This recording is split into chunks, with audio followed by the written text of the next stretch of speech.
Hello and welcome to this behind the scenes featurette for my latest short film, The Offer on the Table. So The Offer on the Table was made as part of the London Sci-Fi 48-hour competition, in which we are given a title, a line of dialogue and a prop, and we have to construct a film between 3 and 5 minutes around them three parameters within 48 hours. So we assembled a production team, myself and Lily's staff, who you might recognise from previous short films, helped produce this film. We pulled in some of the production team from Glove Compartment, which is my new short film, which is still in production. It's a much more ambitious project.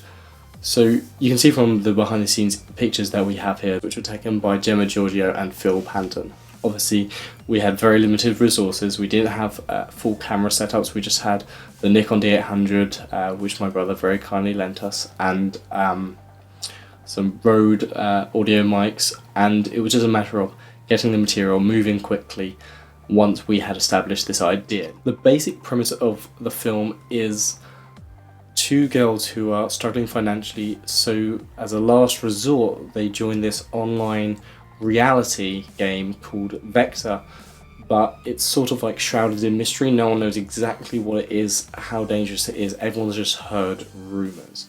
And what the game actually does is it actually uploads your consciousness to the world of the game. So think of it a bit like Inception, in the way that using computers or devices, people can be transported into shared dream worlds. In here we're being transported into a shared video game world. However, the dangers that are posed in the game also have drastic real-world consequences. But the added twist is the fact that it's a turn-based game, so you can only actually move depending on your dice roll. So if you roll a 3 and a 4, you have about 7 seconds to move and do whatever you want. You cannot do anything other than talk when it's not your go. So that means you can't even fire a gun, you can't defend yourself, you are at the mercy of whoever's go it is. And that means when it's the creature's go, oh yeah, there's a creature, you have to make sure that you are ample distance away, or you have to make sure that you have some kind of plan set up outside of your go if you want to survive the essentially last man standing game. Whoever is the last person alive in this game wins the money. However, the two girls, our protagonists, they actually managed to break the game in the sense that they get two of them in through using one mask, which cripples the game. So in the end, when the additional person is killed, Verity, it breaks the game. Everyone wakes up and suddenly everyone is aware of the reality. Everyone sees the dead bodies, everyone realises what's going on, and it's going to have drastic real-world consequences as well. The other notable thing about the game is that when you're inside the game, you are no longer who you were on the outside world. Every instance of nurturing, every case of how you've become who you are up to that point is reset. You are your bare instincts, human person, your human soul essentially, without any kind of awareness of your history, your past, or even your fears that might have been inherited through nurture.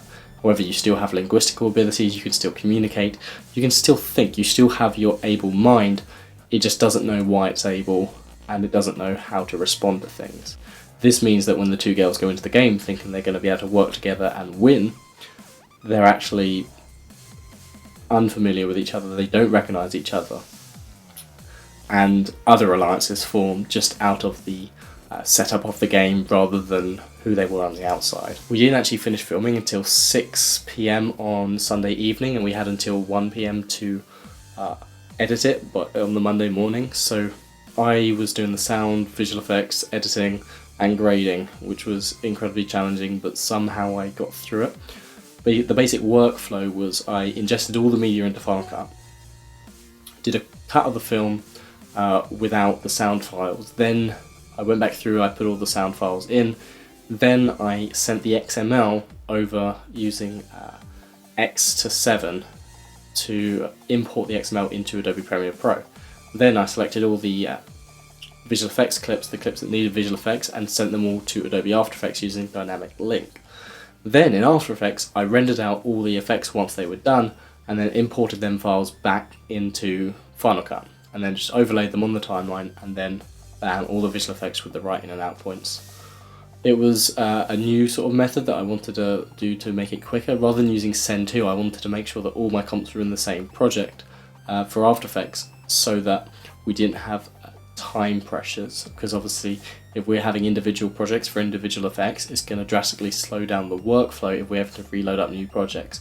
Obviously it's a scrappy way of organising things, but when you've got to deliver this film in less than 24 hours, then such cuts have to be made. Then when all the files were back in the Final Cut, I reworked on the sound and eventually colour graded the film. All the effects in the film are actually renders version 1. I didn't have time to do anything twice. There was loads of extra things I wanted to do with the visual effects, such as like ripples to suggest some kind of like heat or real world effects in the real world effect rendering in the game world. So for instance, when like the numbers come up, I really wanted the image or the background around it to become slightly distorted, but I didn't have time to add all these intricacies which would have sold the effects better, just because I just needed the bare bones minimum of the effect and to find an appropriate sound effect, and that was the most important thing.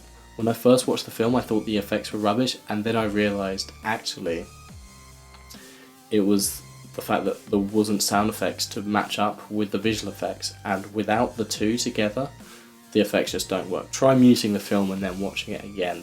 The visual effects just don't look as good because there is no accompanying sound file, which is a really weird thing to think about, but ultimately it's really important. So hopefully this was useful. If there's any visual effects or any questions you have, you want to know how some things were done, then drop your questions in the comments area below and I'll get back to you. Peace.